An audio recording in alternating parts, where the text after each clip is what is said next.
AP డిఎస్సికి సంబంధించిన updated news చూసుకున్నట్లయితే మనం మార్నింగ్ ఆల్రెడీ వీడియో ఒకటి చేశాను. ఫైనల్ సెలక్షన్ లిస్ట్ అనేది మనకి 15వ తేదీన రిలీజ్ అవ్వడానికి అవకాశం ఉంది. అలాగే మెగా డిఎస్సికి సంబంధించినటువంటి ఎవరెవరికైతే ఫైనల్ సెలక్షన్ లిస్ట్లో నేమ్స్ ఉంటాయో వాళ్ళందరికీ కూడాను సచివాలయం సమీపంలో ఉన్నటువంటి సభ ఏర్పాటు చేసి అక్కడ వీళ్ళకి ఈ యొక్క అలాట్మెంట్ లెటర్స్ ఇవ్వడం జరుగుతుందని చెప్పడం జరుగుతుంది. అలాగే దసరా సెలవుల్లోన వాళ్ళకి ట్రైనింగ్ ఉంటుందని చెప్తున్నారు. అలాగే కౌన్సిలింగ్కి సంబంధించింది కూడా మనకి ఈ యొక్క దసరా సెలవుల్లోనే జరుగుతుంది అంటున్నారు. అయితే రీవెరిఫికేషన్ అనేది ప్రజెంట్ జరుగుతుందన్న విషయం తెలిసిందే. కాబట్టి ఈరోజు రేపు ఈ యొక్క రీవెరిఫికేషన్కి సంబంధించినటువంటి ప్రతి జిల్లాలకి కూడాను ఈ రీవెరిఫికేషన్ ప్రాసెస్ జరుగుతుంది. మీ యొక్క కన్సర్న్ డిఈఓ ఆఫీస్ నుంచి అయితే కాల్స్ వస్తున్నాయి. మెయిన్గా అయితే ఈడబ్ల్యూఎస్ వాళ్ళకైతే మాత్రం చాలా ప్రాపర్గా ఎవరైతే డాక్యుమెంట్స్ ఇచ్చారో ఫేక్ లేకంటే ఎవరు పెట్టారో వాళ్ళకైతే నో ప్రాబ్లం అండి. ఫేక్ అని నిరూపిస్తే మాత్రం వాళ్ళు కంపల్సరీగా రిజెక్ట్ అయిపోతారండి. కాసేపు వెయిట్ చేయండి, వీడియో ఎండింగ్ వరకు అయితే చూడండి, మీకు క్లారిటీ వస్తుంది. అయితే 4th లిస్ట్ కూడా రిలీజ్ అవ్వడానికి అవకాశం అయితే ఉంది. చెప్తున్నాను కదా, 4th లిస్ట్ కూడా రిలీజ్ అవ్వడానికి ఛాన్సెస్ అయితే ఎక్కువగానే కనిపిస్తున్నాయి. ఎందుకంటే రిలీజ్ అవుతుంది కానీ మ్యాక్సిమం అయితే సింగిల్ డిజిట్లో మాత్రమే వేకెన్సీ ఉండే అవకాశాలు అయితే ఉంటుంటాయి. ఎందుకు అనేది మీకు క్లారిఫికేషన్ ఇస్తారు, తర్వాత మీరు కామెంట్ చేయొచ్చు. ఓకే, అయితే మనకి మెగా డిఎస్సి అభ్యర్థుల్లో ఉత్కంఠ అనేసి మనకి పత్రాల వెరిఫికేషన్ అంటే రీవెరిఫికేషన్ అవుతుంది కదా, దానికి వెరిఫికేషన్ అనేసి ఒక కొటేషన్తో మనకి ఈ యొక్క ఆర్టికల్ అనేది ఈనాడు న్యూస్ పేపర్ యొక్క కర్నూలు జిల్లాకు సంబంధించిన మెయిన్ పేపర్లో ఈ యొక్క ఆర్టికల్ అనేది ప్రచురించడం జరిగింది. కర్నూలు అంటే మళ్ళీ చెప్తాను, కర్నూలు డిస్ట్రిక్ట్. ఎందుకంటే కర్నూలులో అందరూ కూడా యూట్యూబర్స్ చెప్తున్నారు ఎక్కువగా, అంటే కర్నూలు డిస్ట్రిక్ట్కి చిత్తూరు డిస్ట్రిక్ట్కి ఈ రెండింటికి కూడాను మనకి వేకెన్సీ ఎక్కువ ఉండడం వల్ల చాలామంది నాన్ లోకల్ అవ్వచ్చు, చాలా మంది కూడా అప్లై చేశారు. కాబట్టి అక్కడే టార్గెట్ చేసుకుని అక్కడే ఎక్కువ మంది అయితే ఈ యొక్క ప్రాసెస్ గురించి చెప్పడం జరుగుతుంది. అలాగే అక్కడే కూడా ఎక్కువ రీవెరిఫికేషన్లో చాలామంది ఈడబ్ల్యూఎస్ సంబంధించిన పర్సన్స్ కూడా దొరుకుతున్నారు కూడాను.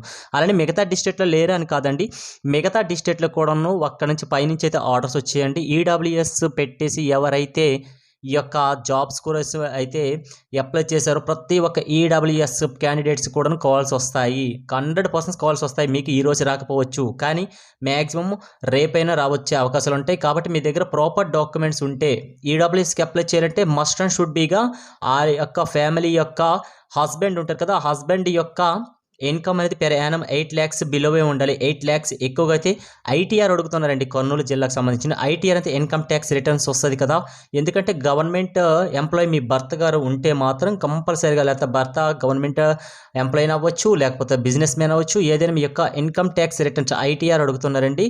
అయితే ఎందుకు ఇది అడుగుతున్నారంటే మరి వాళ్ళకి క్లారిఫికేషన్ రావాలి. మీరు ఈడబ్ల్యూఎస్ మ్యాక్సిమం చాలామంది అయితే ఈడబ్ల్యూఎస్ అంటే ఏంటి బిలో ఉన్న 8 lakhsకి వాళ్ళు ఈడబ్ల్యూఎస్ కేటగిరీకి వస్తారు. కానీ మ్యాక్సిమం కోట్ల ఆస్తు ఉన్న వాళ్ళు కూడా ఈడబ్ల్యూఎస్ అప్లై చేసేసుకొని వాళ్ళ డాక్యుమెంట్ వెరిఫికేషన్ కంప్లీట్ చేసేసారు. మరి ఎక్కడ ప్రాబ్లం వచ్చింది కానీ చాలామంది అభ్యర్థులు అయితే నిజంగా ఈడబ్ల్యూఎస్ ఉన్న పర్సన్స్ అయితే దీనిపైన కంప్లీట్ ఇవ్వడం జరిగింది ఆ యొక్క డిస్ట్రిక్ట్ కలెక్టర్ గారికి. అయితే కలెక్టర్ గారు పాజిటివ్గానే తీసుకొని రీవెరిఫికేషన్ చేస్తున్నారు. కాబట్టి ఈడబ్ల్యూఎస్ వాళ్ళు మాత్రం ప్రాపర్గా డాక్యుమెంట్స్ లేకపోతే మాత్రం 100% దెబ్బడిపోతారండి, అది మాత్రం గుర్తుపెట్టేసుకోండి.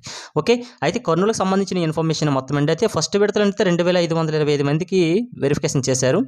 సెకండ్ లిస్ట్లో 70, థర్డ్ లిస్ట్లో 33 చేశారు. అలాగే 4వ విడత కూడా వాళ్ళకి రీవెరిఫికేషన్ చేస్తున్నారు.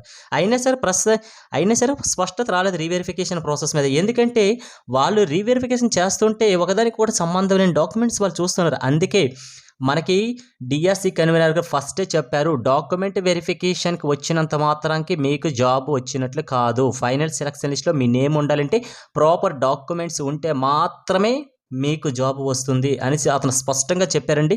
అయితే ప్రస్తుతానికైతే ఒకటి గుర్తుపెట్టుకోండి, ఈ యొక్క ప్రాసెస్ మొత్తం కూడా పారదర్శకంగా జరుగుతుందండి. ఎవరికి అన్యాయం జరగకూడదు.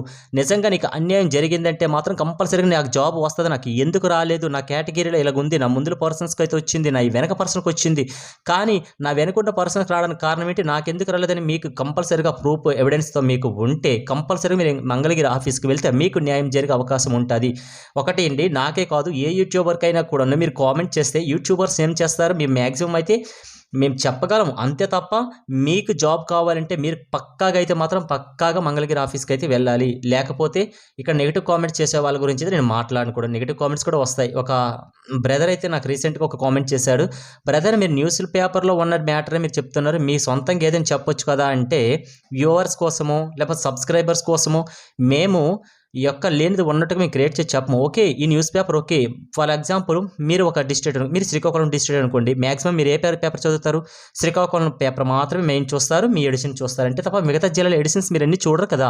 ఇప్పుడు మేము శ్రీకాకుళం జిల్లా పేపర్తో పాటు మిగతా జిల్లాల ఎడిషన్స్ కూడా చూస్తాము. అందులో ఎక్కడైనా మ్యాటర్ ఎక్కడ ఉందో డిఎస్కి సంబంధించిన ఆ మ్యాటర్ తెచ్చేసి మేము రాసి చూపిస్తాం. ఆ బ్రదర్ అంటున్నారు పేపర్లో ఉన్నదే మీరు రాసి పెడుతున్నారు, నేనే కాదండి ప్రతి యూట్యూబర్ కూడా చెప్తున్నాడు, ఆల్రెడీ చూశారు. ఇక నేను ఫేసే చూపించట్లేదు అంతే తప్ప వాళ్ళు చెప్తుంటారు, నేను చెప్తుంటాను, మ్యాటర్ అయితే ఇదే ఉంటుంది, అంతకుమించి ఇంకేముంటుంది. ఆ బ్రదర్ గారు అయితే మ్యాక్సిమం తెలిసి మాట్లాడతాడో తెలియక మాట్లాడుతూ తెలియదండి.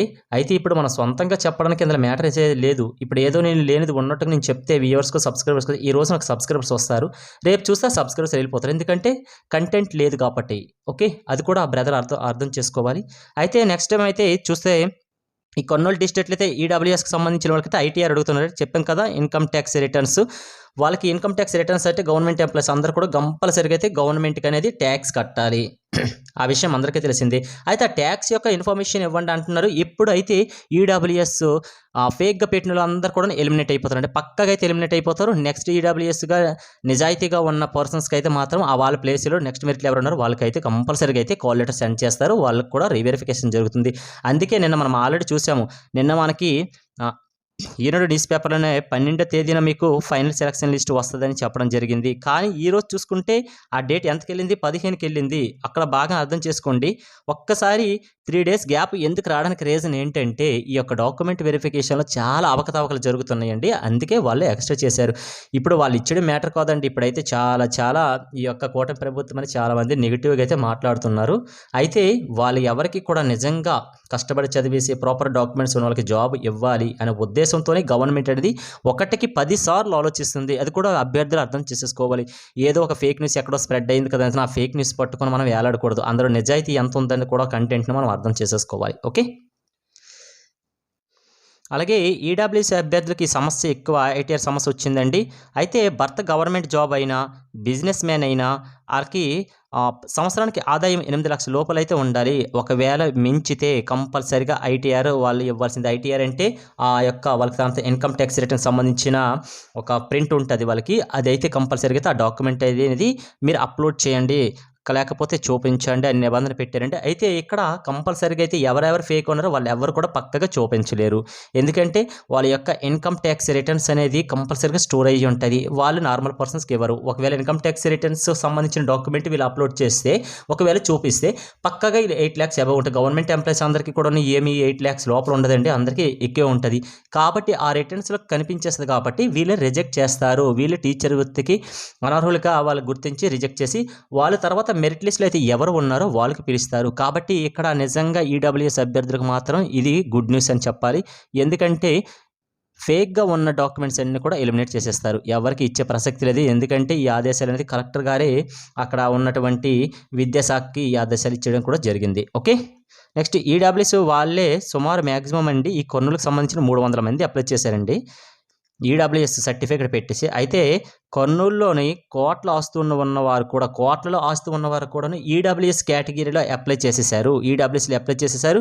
దీనిపైన అయితే చాలామంది అక్కడ ఉన్న అభ్యర్థులు, కర్నూలుకు సంబంధించిన అభ్యర్థులు, నెల్లూరుకు సంబంధించిన అభ్యర్థులు కంప్లీట్ కలెక్టర్ ఆఫీస్ గారికి ఇచ్చారు, ప్రూఫ్తో సహా చూపించారు. వాళ్ళు పలానా కేటగిరీకి సంబంధించిన వాళ్ళు గవర్నమెంట్ ఎంప్లాయీస్, వాళ్ళ హస్బెండ్ ఉన్నారు, వాళ్ళకి ఎలా మీరు ఇప్పుడు డాక్యుమెంట్ వెరిఫికేషన్కి సంబంధించిన కాల్ లెటర్ సెండ్ చేశారు, మాకెందుకు కాల్ లెటర్ సెండ్ చేయలేదని ఈడబ్ల్యూఎస్ అభ్యర్థులు చూస్తే కలెక్టర్గా దాన్ని స్పందించి అవన్నీ కూడాను క్లారిటీగా చెక్ చేసిన తర్వాత అయితే ఓకే ఇక్కడ అవకతవకలు జరిగాయని చెప్పేసి కలెక్టర్ గారే జిల్లా విద్యాశాఖ ఆదేశాలు ఇచ్చారండి. వాళ్ళందరినీ కూడా క్లారిటీగా రీవెరిఫికేషన్ చేయండి, మళ్ళీ చేయండి, ఎక్కడెక్కడైతే ఫేక్ ఉందో అంతని కూడా సైడ్ పెట్టేయండి అని చెప్పడం జరిగింది. అందుకే మ్యాక్సిమమ్ మనకి ఫైనల్ సెలక్షన్ లిస్ట్ రావడానికి ఆలస్యం అవడానికి మెయిన్ రీజన్స్ ఇవేనండి. ఇప్పుడు ఏదో ఒక డిస్ట్రిక్ట్లో క్లారిటీగా అన్ని సక్రమంగా డాక్యుమెంట్ వెరిఫికేషన్ జరిగిపోతే లిస్ట్ ఇచ్చారు కదా, మొత్తం రాష్ట్రం మీద ఉన్న అన్ని జిల్లాలకు సంబంధించినటువంటి ఈ యొక్క డాక్యుమెంట్ వెరిఫికేషన్ కరెక్ట్గా కంప్లీట్ అయిపోతే వాళ్ళు ఒక లిస్ట్ ప్రిపేర్ చేసుకుంటారు. పెండింగ్లో ఉన్న పోస్టులన్నీ కూడాను కాల్ లెటర్ సెండ్ చేస్తారు కొందరికి, వాళ్ళకైతే న్యాయం జరుగుతుంది. ఓకే, అయితే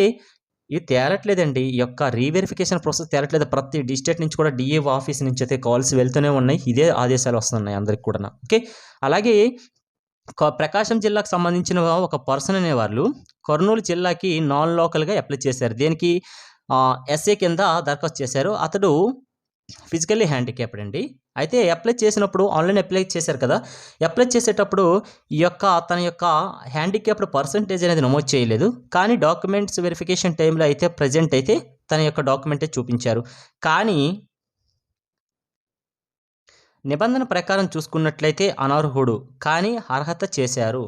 అంటే ఇతను డాక్యుమెంట్ వెరిఫికేషన్ టైమ్‌లో అయితే పర్సెంటేజ్ సంబంధించిన సర్టిఫికేట్ అయితే క్లారిటీగా చూపించాడు. నో ప్రాబ్లమ్ అండి ఇంతవరకు ఫిజికల్ హ్యాండిక్యాప్డ్ గురించైతే.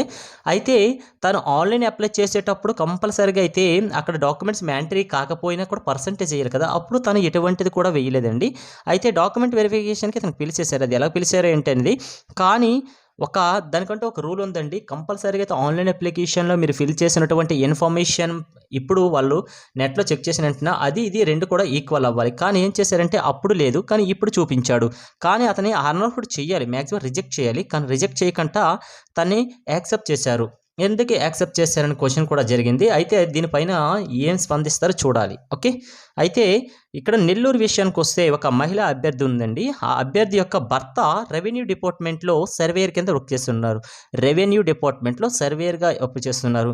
మాక్సిమం వీళ్ళకి ఈడబ్ల్యూఎస్ సర్టిఫికేట్ ఇవ్వకూడదు. కానీ ఈడబ్ల్యూఎస్ సర్టిఫికేట్ ఇష్యూ చేశారు. ఆ ఇష్యూ చేసిన అక్కడ ఎంఆర్ఓ ఆఫీస్ గారికి కంపల్సరీగా అయితే నోటీసులు అయితే వెళ్తాయి. ఎందుకంటే ఒక రెవెన్యూ డిపార్ట్‌మెంట్‌లో భర్త సర్వేయర్ జాబ్ చేసేటప్పుడు ఆ భర్తకు సంబంధించిన భార్య కూడాను అర్హురాలే అవుతుంది. దేనికి ఈడబ్ల్యూఎస్‌లో అర్హులు కాదు. నార్మల్‌గా అర్హురాలే అవుతుంది. తన భర్త సంపాదన భార్యకి ఉంటది కాబట్టి, అతనికి ఈడబ్ల్యూఎస్ సర్టిఫికేట్ ఇవ్వకూడదు. ఎందుకంటే 8,00,000 అబోవ్ ఉంటది పెర్ యానమ్. సంవత్సరానికి తన ఆదాయం అనేది 8,00,000 కంటే ఎక్కువే ఉంటది. ఎలా ఇచ్చేశారు అని చెప్పేసి డాక్యుమెంట్ వెరిఫికేషన్ కూడా ఆవిడకి చేసేశారు. ఓకే.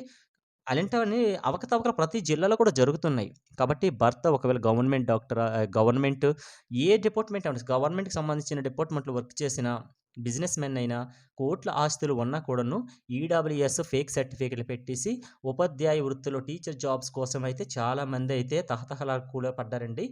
డాక్యుమెంట్ వెరిఫికేషన్ అయిపోయింది కదా! ఈజీగా ప్రాసెస్ అయిపోయింది. మాకు జాబ్ వచ్చేస్తదనుకున్నారు. కానీ ఇటువంటివన్నీ కూడా ఏరి పారేస్తున్నారు. అయితే సుమారు ఈ ఉమ్మడి కర్నూలుకి సంబంధించిన డిస్ట్రిక్ట్ విషయానికొస్తే సుమారు 24 మందినైతే గుర్తించారు ఇలాంటి వాళ్ళని. 24 మందిని గుర్తించారు.